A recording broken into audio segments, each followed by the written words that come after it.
Szóval ja, én Máté vagyok, a Paul Project YouTube csatornától. Ma egy igazán izgalmas témával érkeztem hozzátok, hiszen 4 nap múlva vadonatúj frissítés érkezik a Minecraftba.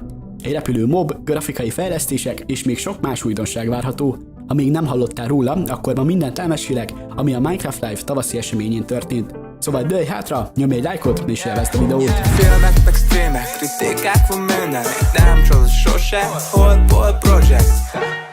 A műsor egy tipikus, de lenyűgöző módon indult. A közösségi kiemelésekből kiindulva rögtön belecsöppentünk a fontos részletekbe. Az első pillanatokban egy figyelmeztetést kaptunk. Minden, amit látunk, még fejlesztés alatt áll, és változhat a megjelenésig, tehát amikor pár perc múlva megláttuk ezt a repülő mobot, tartsd észben, hogy még alakulhat. Az animációk mind mindig gyönyörűek voltak, köszönhetően az Element Animation Studio-nak, és akkor megjelent Jeb, a Minecraft ikonikus fejlesztője, aki bevezetett minket a frissítések világába.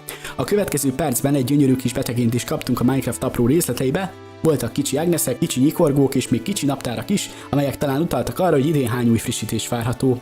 A háttérben pedig 2 Minecraft szív volt látható, ami egyértelműen utalt a nehéz helyzetekre, amikkel a játékosok szembesülhetnek.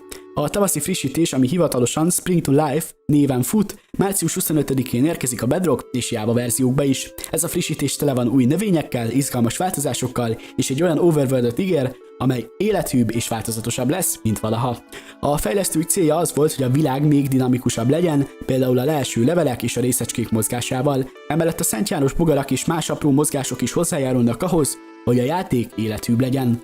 A frissítés bemutatását egy gyönyörű animáció zárta, amelyben láthattuk, hogyan változik meg a Minecraft világa, és ha már itt tartunk, ne felejtsd el, hogy pár nap múlva megérkezik ez a frissítés, és készítek egy részletes videót, amelyben minden új funkciót bemutatok.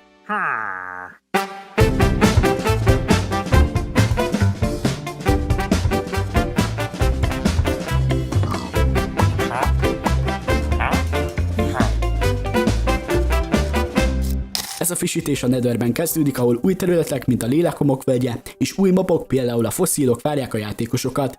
A fosszílok egy teljesen új mobként kerülnek be a játékba, és valószínűleg az Overworldbe is eljuthatnak, ahol vízzel kombinálva érdekes mechanikákat aktiválhatnak. Most pedig jöjjön az, amire mindenki kíváncsi volt, a repülő mob, amelyet Boldog Ghast néven mutattak be, valóban forradalmi változás hozhat a Minecraft világában. De hogyan is működik ez az új mob? Kezdjük az elején.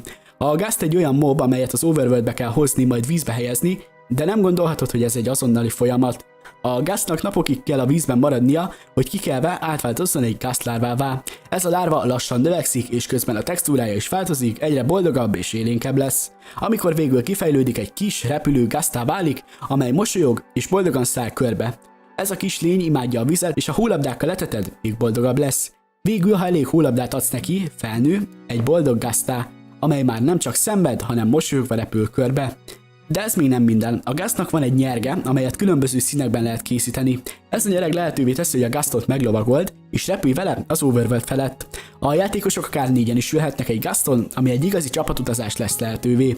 A Ghast mozgását úgy tűnik, a játékos irányítja, ami egy teljesen új szintre emeli a közlekedést a Minecraftban. Emellett a Ghastokra fel lehet állni, és akár építeni is lehet közben, ami egy igazi égi építési lehetőséget nyújt. A Ghastoknak még egy érdekes tulajdonsága van, a szemüvegük. Amikor a játékosok ülnek rajtuk, a szemüveg leengedett állapotban van, de amikor senki nem ül rajtuk, a szemüveg feljebb húzódik. Ez egy egyszerű, de nagyon hatékony módja, hogy távolról is meg tudjuk állapítani, hogy egy Ghast éppen használatban van-e. A Ghastok bemutatása után a fejlesztők még egy utalást tettek a jövőbeli frissítésekre. A tavaszi frissítés csak a kezdet, és nyáron még több újdonság várható. A közösség reakciói vegyesek voltak, de az biztos, hogy a fejlesztők nagyon figyelnek a játékosok visszajelzéseire, és igyekeznek olyan újításokat bevezetni, amelyek mindenki számára élvezetesek lesznek. A játékosok már izgatottan várják a frissítések megjelenését, és sokan már most spekulálnak arról, hogy milyen új lehetőségeket hozhatnak majd a játékba. És most, hogy mindent összefoglaltunk, itt az ideje, hogy elbúcsúzzunk, de először szeretnék köszönetet mondani nektek, hogy velem tartottatok ebben a hosszú útban a Minecraft Live legújabb újdonságainak felfedezésében. Ha szeretnétek csevegni, akkor lépjetek be a Discord szerverünkre, link a leírásban vagy pol.hu/dc. Ha tetszett a videó, ne felejtsetek el dobni egy lájkot, és iratkozzatok fel a csatornánkra, hogy ne maradjatok le a következő tartalmakról se. És persze, osszátok meg barátaitokkal is, ha szerintetek érdekes lehet. Köszönöm, hogy velem tartottatok, és ne felejtjétek, a Minecraft világa mindig változik, szóval maradjatok kíváncsiak, mert még sok meglepetés vár ránk. Találkozunk a következő videóban, addig is legyetek jók, sziasztok! feltörekvő tehetségek támogatója a Van. One.